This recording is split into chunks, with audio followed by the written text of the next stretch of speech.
सिर्फ 1 मिनट। अक्सर होता है ना कि हम किसी गैर मतवक्को तौर पे किसी परेशानी का अगर शिकार हो जाएं तो हमारे हाथ पांव फौरन फूल जाते हैं।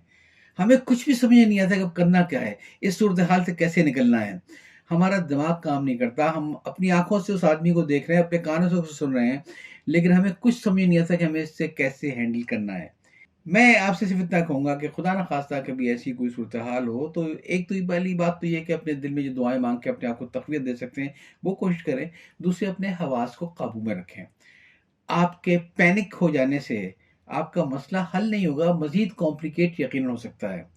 तो ठंडे दिल से सोचें कि इन हालात में कैसे बाहर निकला जा सकता है।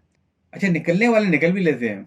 आपने एक फ्रांसीसी अदीब का शायद नाम सुना हो, वॉल्टेयर उसका नाम था, और ये 1694 के लगभग में पैदा हुआ। वॉल्टेयर इसका कलमी नाम था, यूं फ्रांसिस मैरी इसका नाम था। इसका जो शौक था वो वकील बनने का था, इसने वकालत की तालीम हासिल की, लेकिन उसके बाद फिर ये ड्रामा के अंदर चला गया। क्यों? इसलिए कि बड़ा अच्छा तंज निगार था और मुआशरे पे अच्छा तंज करता था। तो इसकी जो तंज का जो निशाना था वो उस वक्त के सियासतदान और उस वक्त के मजहबी रहनुमा थे। और एक बार उसका ऐसा हुआ कि एक उसने कोई तंज़िया मज़मून लिखा लोहेनराइट के नाम से, और जिसमें बहुत ज़्यादा खुल के तनकीद की गई थी मजहबी रहनुमाओं पे, सियासतदानों पे। चुनांचे वो आदमी कैद हो गया। काफ़ी अर्सा वो कैद में रहा, लेकिन अपनी हरकतों से बाज नहीं आया। जब वो वहाँ से कैद से रहा हुआ तो उसने फ्रांस छोड़ दिया और वो बरतानिया चला गया, जला वतन हो गया। वहाँ पे ज़मीन उसके ऊपर तंग हो गई थी। अच्छा, किस्मत की बात ये है कि जब वॉल्टायर फ्रांस छोड़ के और बरतानिया तर्क सुकून से करके चला गया, वो दौर वो था जब वहाँ पे बरतानिया में फ्रांसीसियों के खिलाफ नफरत अपने उरूज पे थी।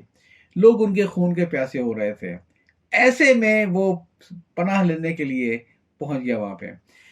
एक बार ऐसा हुआ कि वॉल्टायर किसी बाजार से गुजर रहा था, तो वहां से जो एक बरतानिया के जो लोग जो कि फ्रांस के खिलाफ नफरत का इजहार करने के लिए निकले हुए थे, कोई रैली शैली रही होगी, तो डंडे वंडे देख के उन्हें देखा कि एक आदमी को फ्रांसीसी लिबास के अंदर पहचान गया उसको। तो उसका उन्होंने घेराव कर लिया कि अब इसको यहाँ पे मार देंगे। उसे एक किया वॉल्टायर ने कि वहां पे एक ऊंची जगह पे खड़ा हो गया। तो कहने लगा, ठीक है तुम मार लो मुझे, लेकिन पहले मेरी एक बात सुन लो, उसके बाद जो मर्जी मुझे कहना है। अब मजमा उसके खून का प्यासा हो रहा है और वो मजमे से बात कह रहा है अपनी। उसने मजमे से कहा कि भाई, तुम मुझे शायद इसलिए मारना चाहते हो कि मैं फ्रांसीसी हूँ। फ्रांसीसी होने की तो सज़ा मैं पहले ही भुगत रहा हूँ, तो मुझे दूसरी बार देने की सज़ा देने की क्या ज़रूरत है? कहने लगा, ये बताओ मुझे कि किसी शख्स के लिए इससे बदतरीन सज़ा क्या होगी कि वो फ्रांस में पैदा हो और सारी उम्र फिर वो फ्रांसीसी रहे और जिससे वो जान ना छुड़ा सके, अगर जान छुड़ाना भी चाहे। तो मैं वो सज़ा भुगत रहा हूँ कि मैं फ्रांस में क्यों पैदा हुआ। अब अगर तुम दूसरी सज़ा देना चाहो तो दे दो। तो मजमे के चेहरे में मुस्कुराहट आ गई और उसको अपनी जान बख्शी कर दी गई और मजमा वहाँ से आगे निकल गया। सिर्फ अपनी हाजिर दिमागी के साथ उसने मजमे पे काबू पाया कि भाई, फ्रांसीसी होने की सज़ा ना देना मुझको। अरे मैं तो खुद ही, एक सज़ा है मेरे लिए फ्रांसीसी होना। फ्रांसीसी फ्रांस में पैदा होना और फ्रांसीसी होना, इसमें मेरा कोई इख्तियार नहीं था। इसको मैं अपने लिए सज़ा समझता हूँ कि मैं वहाँ उस मुल्क में क्यों पैदा हुआ। अब अगर तुम दूसरी सज़ा देना चाहते हो तो दे दो। तो वो मजमे जो खून का प्यासा और था उसकी बात सुन के हँसा, मुस्कुराया और फिर वहाँ से उसको ज़िंदा छोड़ के निकल गया। फिर काफ़ी तवील उम्र पाई वॉल्टायर ने।